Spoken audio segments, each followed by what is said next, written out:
आप सभी का मैं रक्षा अध्ययन या सैन्य विज्ञान विषय में चल रहे ऑनलाइन क्लास की श्रृंखला में फिर से स्वागत करता हूं।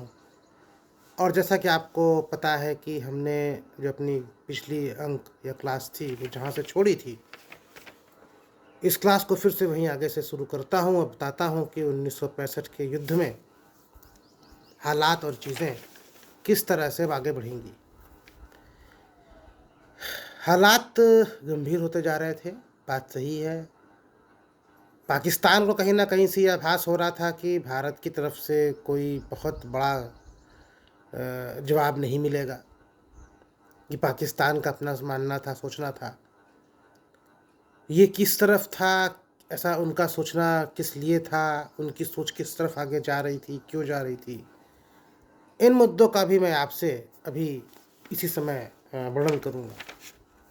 सबसे बड़ी चीज़ ये थी कि पाकिस्तान के जो हालात थे वो थोड़े से अजीब थे। अजीब मैं इस सेंस में बात करूँगा कि पाकिस्तान में जब पाकिस्तान का जब निर्माण हुआ मोहम्मद अली जिन्ना के नेतृत्व में, तो उसमें से एक दो लोगों को आप छोड़ दीजिए, तो उसके बाद बहुत अच्छा वहाँ पे लोकतंत्र नहीं था।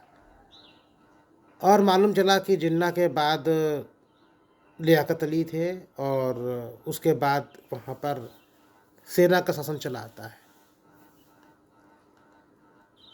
सेना में जाहिर सी बात है, अनुशासन के कारण और ट्रेनिंग के कारण थोड़ी सी पद की तो गर्मी रहती है और ज़रूरी भी है। अगर वर्दी की गर्मी नहीं होगी तो आप दुश्मन से या बाकी लोगों से बात नहीं कर पाएंगे। लेकिन सेना के लिए ज़रूरी होता है कि वो अपने आप को डेमोक्रेसी से या लोकतंत्र से बचा कर रखे, इस सेंस में कि वो लोकतांत्रिक जगहों पर अपना कब्जा ना कर ले। ये कुछ ऐसे पॉइंट्स हैं जिनके कारण भारत में सेना को कभी हावी नहीं होने दिया गया।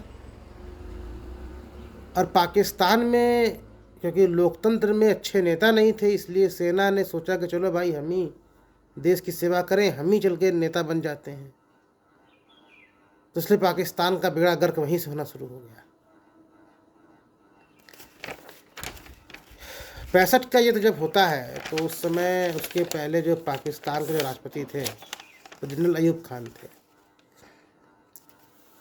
और उनके बारे में कहा जाता है कि उनका ऐसा मानना था कि अगर नेहरू की मृत्यु हो चुकी है तो भारत में किससे बात किया जाए। मैंने भी एक शब्द यूज़ किया था, पद की गर्मी या वर्दी की गर्मी। तो वर्दी की गर्मी तो ऐसे ही होती है, मैं किससे बात करूं, मैं तो बहुत बड़ा आदमी हूँ। उनका ये मानना था। और उनका मानना था कि भारत में इस समय जो व्यक्ति बैठा हुआ है सत्ता में वो कोई बहुत अच्छा नेता नहीं है। उनकी दिल्ली आने की इच्छा थी, लेकिन पंडित नेहरू की डेथ हो गई थी। उसके बाद कहा जाता है कि शास्त्री जी ने कहा कोई बात नहीं, किसी सम्मेलन से लौटते हुए कराची पाक एक दिन के लिए चले गए थे शास्त्री जी। तो कहा जाता है कि जब उनको छोड़ने के लिए अयूब खान हवाई अड्डे पर आए तो अपने लोगों से उनके छोटे कद की बात कर रहे थे कि वह छोटा आदमी है। कहीं से खबर लग गई शास्त्री जी को भी। तो कहा जाता है कि दिल्ली के रामलीला मैदान में जब इस युद्ध के लिए की बात चल रही थी तो शास्त्री जी ने कहा था कि आप तो दिल्ली नहीं आए, आप बहुत लंबे चौड़े आदमी हैं, तो हम सोचे चलिए हम ही लाहौर चले जाते हैं। तो जो शास्त्री जी थे उन्होंने जो कद का जो मजाक उड़ाया था, उस कद का जवाब उन्होंने यहाँ दिया। कहा यह भी जाता है, जब पूछा गया था कभी किसी इंटरव्यू में पाकिस्तान के उस समय के राष्ट्रपति अयूब खान से, क्या आपको मालूम नहीं था कि भारत क्या करेगा। तो शायद उन्होंने कहा था कि ये शायद हमारी सबसे बड़ी कमजोरी थी जो मालूम नहीं कर पाए। कहा यह भी जाता है कि उनको इस युद्ध के लिए भड़काने के पीछे जुल्फ़िकार अली भुट्टो का हाथ था, क्योंकि जुल्फ़िकार अली भुट्टो शायद उनके सलाहकार हुआ करते थे। एक कहानी ये भी सुनने में आती है उस समय कि किसी पाकिस्तान के किसी राजदूत ने किसी और दूतावास के थ्रू ये मैसेज पहुंचाया था, लेकिन जो अयूब खान के जो सलाहकार लोग थे, उन्होंने ये मैसेज ही अयूब साहब को नहीं दिया था कि भारत तगड़ा हमला करेगा और कब करेगा। तो कई चीज़ें होती हैं, ये एक राजनीति होती है, कूटनीति होती है, युद्ध नीति होती है, जिसमें आपको सबको एक करके चलना पड़ता है। उसके बाद आपको ही कोई जाकर एक ऐच्छिक परिणाम मिल पाता है। और इन सब चीज़ों का उन्होंने अयूब साहब ने पूरा प्रयोग नहीं कर पाए थे।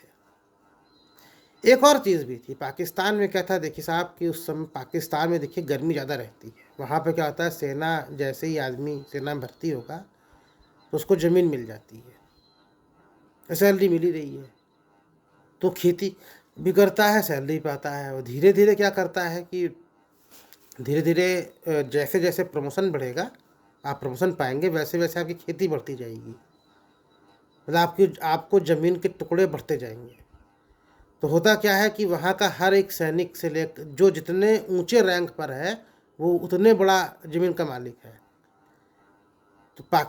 तो पाकिस्तान में तो जो एक तरीका था ना मुग़ल सल्तनत का कि सवार और जात वाला तुमको हमने जागीर दे दी, तो जागीरदारी प्रथा वहाँ शुरू से चल रही थी।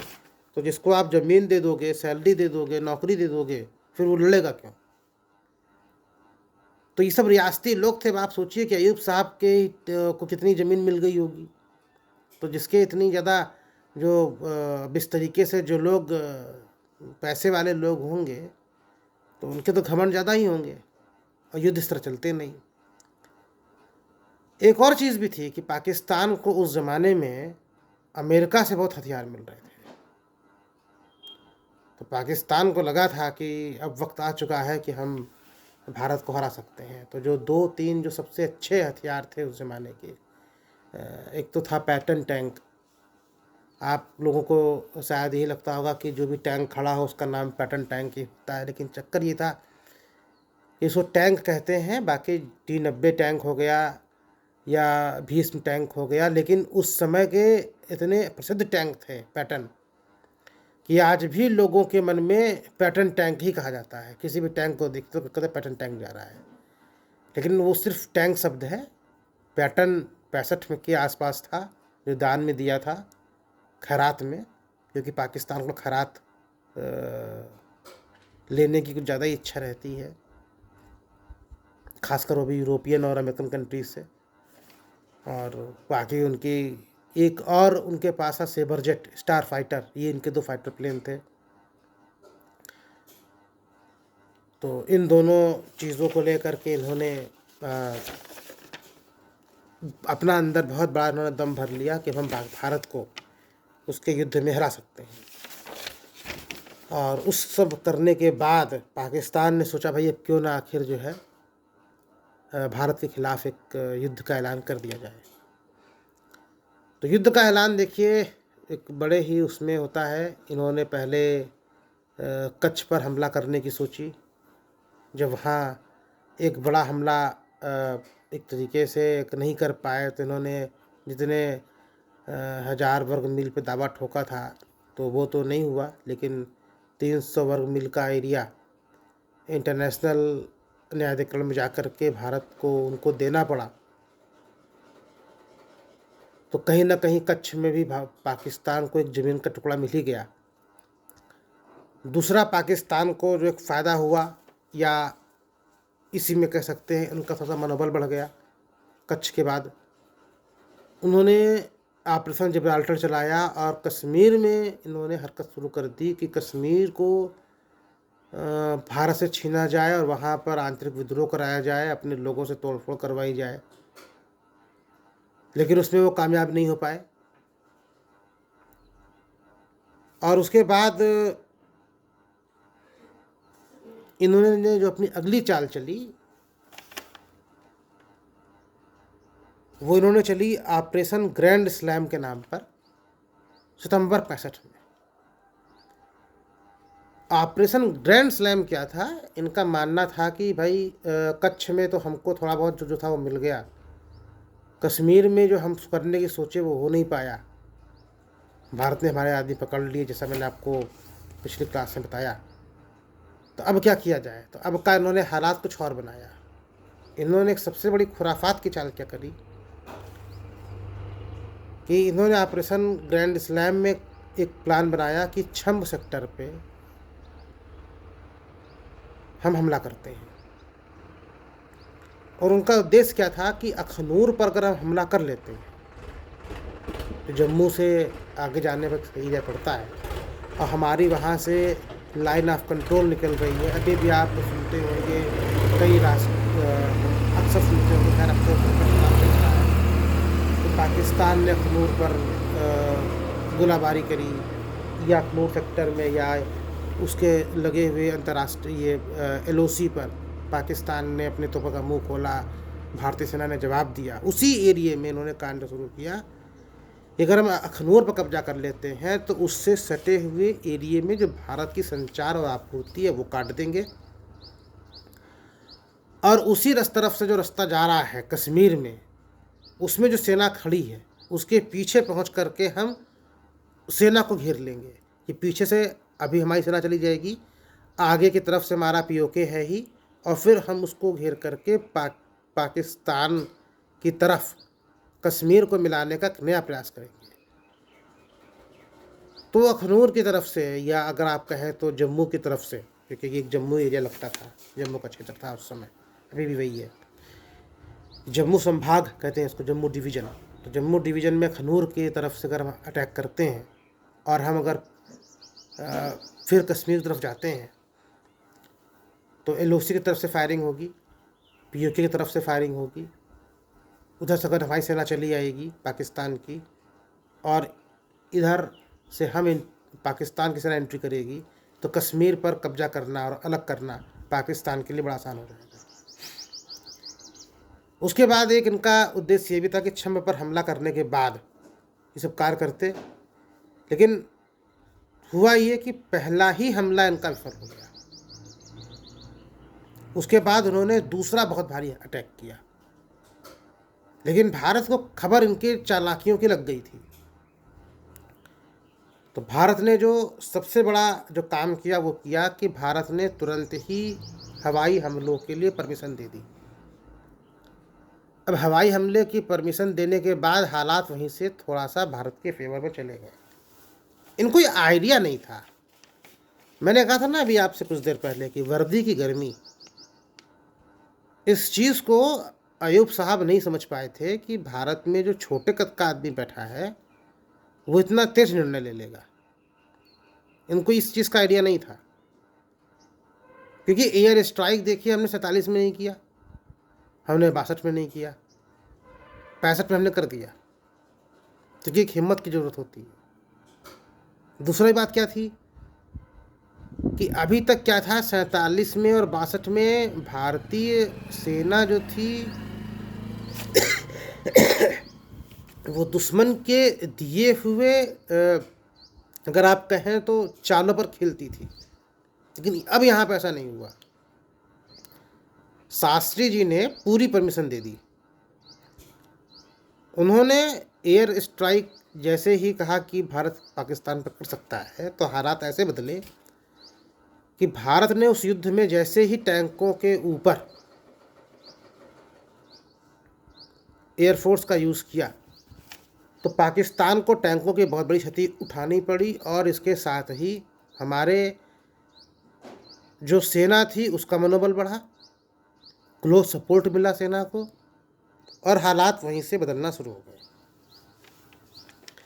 एक चीज़ और भी थी, मैं बताऊंगा कि उस समय जो पाकिस्तान के पास जो हथियार थे वो थे सेबर जेट और स्टार फाइटर, बहुत अच्छे उसमें फाइटर प्लेन होते थे, लेकिन उनके साथ एक प्रॉब्लम थी। पाकिस्तान ने उनका यूज़ तो करने का सोचा, लेकिन उनको वो जिस तरह के प्लेन थे वो टैंक सपोर्ट के लिए नहीं बने थे,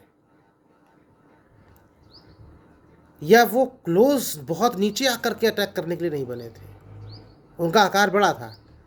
भारत के पास जो विमान थे नेट और हंटर, वो बहुत छोटे टाइप के हथियार थे, मतलब फाइटर प्लेन थे, और स्टार फाइटर और सेबर जेट की तो तुलना में वो कहीं नहीं ठहरते थे।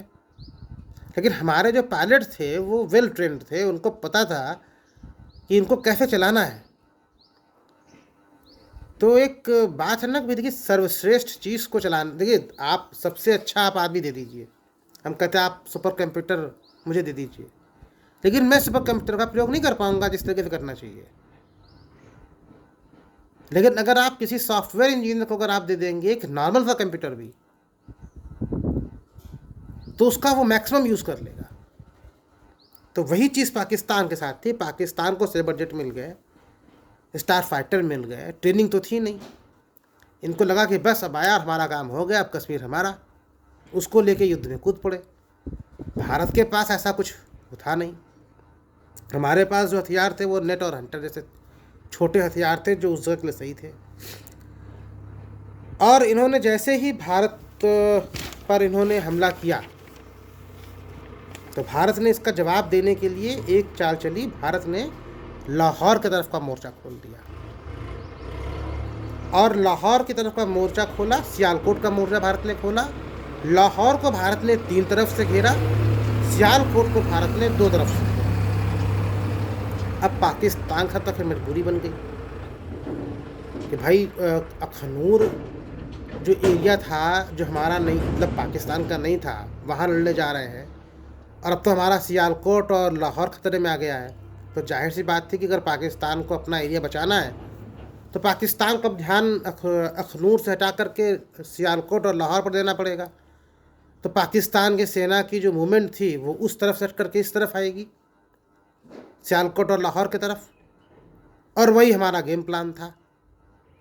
तो भारत ने दूसरा मोर्चा खोल करके पाकिस्तान का बिल्कुल ध्यान भटका दिया।